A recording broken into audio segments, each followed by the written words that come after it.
வணக்கம், welcome to my channel.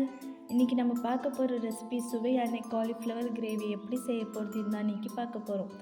இது சப்பாத்தி, பூரி, தோசைக்கு ரொம்ப பர்ஃபெக்டாக இருக்கும். இது எப்படி செய்கிறதுன்னு பார்க்கலாம் வாங்க. ஃபஸ்ட்டு வானல் ஹீட் பண்ணிவிட்டு 2 டீஸ்பூன் ஆயில் சேர்த்துக்கலாம். ஆயில் நல்லா காஞ்சதும் ஒரு சின்ன பீஸ் பட்டை, 4 கிராம்பு, 5 ஏலக்காய் சேர்த்து நல்லா ஃப்ரை பண்ணிக்கலாம்.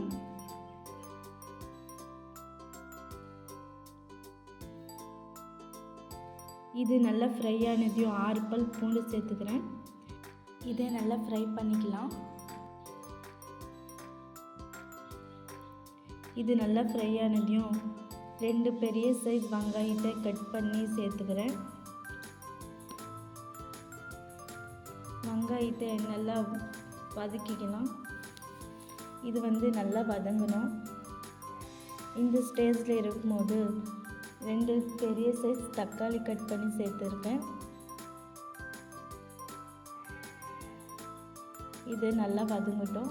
இது கைவிடாமல் இந்தமாரி ஃப்ரை பண்ணிக்கினே இருக்கலாம். இப்போ பார்த்திங்கன்னா நல்லா வதங்கியிருக்கு. இதை எடுத்து ஆற வச்சுட்டு மிக்ஸி ஜாடியில் போட்டு ஃபைன் பேஸ்ட்டை அரைச்சி வச்சுக்கலாம். இப்போது அதே வானலில் கொஞ்சம் ஹீட் பண்ணிவிட்டு கொஞ்சமாக ஆயில் சேர்த்துக்கிறேன். ஆயில் நல்லா காஞ்சதையும் நான் ஆல்ரெடி ஹாட் வாட்டரில் காலிஃப்ளவரை மஞ்சள் தூள் போட்டு வாஷ் பண்ணி வச்சுருந்தேன். இப்போ அதை சேர்த்துக்கிறேன்.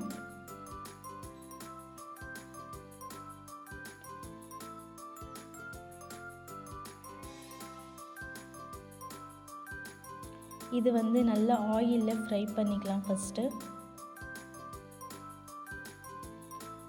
அடுத்து கொஞ்சமாக மஞ்சள் தூள், 1/4 டீஸ்பூன் மிளகாய் தூள், 1/4 டீஸ்பூன் சால்ட் போட்டு நல்லா மிக்ஸ் பண்ணிக்கிறேன்.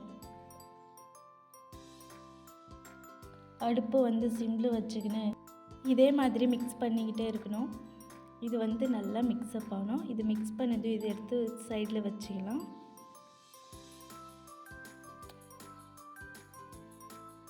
இப்போ அது சைடில் வச்சுட்டு இன்னொரு வானலை நல்லா ஹீட் பண்ணிவிட்டு கொஞ்சமாக ஆயில் சேர்த்துக்கிறேன். ஆயில் ஹீட் ஆனதையும் 2 டீஸ்பூன் மிளகாய் தூள் சேர்த்துருக்கேன். அடுப்பு ஃபுல் லோ ஃப்ளேமில் இருக்கட்டும். சேர்த்துக்கின்னு அதை ஆயில் கூட நல்லா மிக்ஸ்அப் பண்ணிக்கலாம். அது நல்லா மிக்ஸ் ஆனதையும் நான் ஆல்ரெடி பேஸ்ட் பண்ணி வச்சுருந்த அந்த மசாலாவை இது கூட சேர்த்துக்கிறேன்.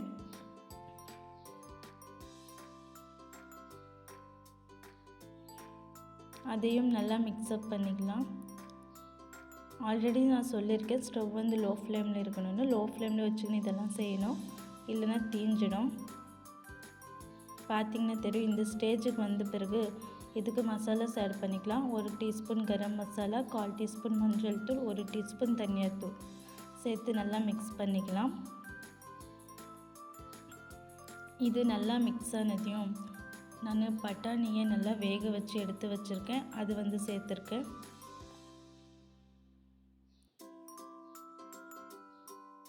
பட்டாணி சேர்த்து அந்த மசாலா கூட நல்லா மிக்ஸ்அப் பண்ணிக்கலாம்.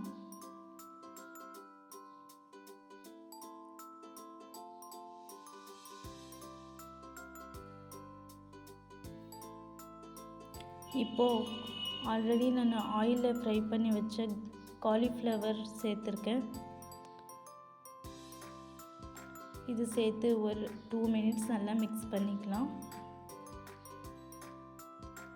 இது மிக்ஸ் பண்ணிக்கிட்டையும் தேவையான அளவுக்கு சால்ட், நான் இங்கே கொஞ்சமாக ஃபுட் கலர் சேர்த்துருக்கேன். இது ஆப்ஷனல் தான், உங்களுக்கு வேணும்னா நீங்கள் சேர்த்துக்கலாம். சேர்த்து நல்லா மிக்ஸ் பண்ணிக்கலாம். மிக்ஸ் பண்ணிவிட்டு 1 கப் வாட்டர் சேர்த்துருக்கேன். 1 கப் வாட்டர் சேர்த்து இந்த மாதிரி மிக்ஸ் பண்ணிக்கலாம். இப்போது இதை மூடி போட்டு ஒரு 10 to 20 மினிட்ஸ் வேக விட்டுடுங்க. இப்போ 20 மினிட்ஸ் ஆச்சு. பார்த்திங்கன்னா தெரியும், இந்த மாதிரி எண்ணெய் பிரிஞ்சு வந்திருக்கணும். இதுதான் பர்ஃபெக்ட்டு. இது இன்னும் கொஞ்சம் நீங்கள் டிக்காக கூட பண்ணிக்கலாம். நான் இப்படியே விட்டுடுறேன். இப்போ இதில் கொத்தமல்லி தழையை கொஞ்சம் சேர்த்துக்கிறேன்.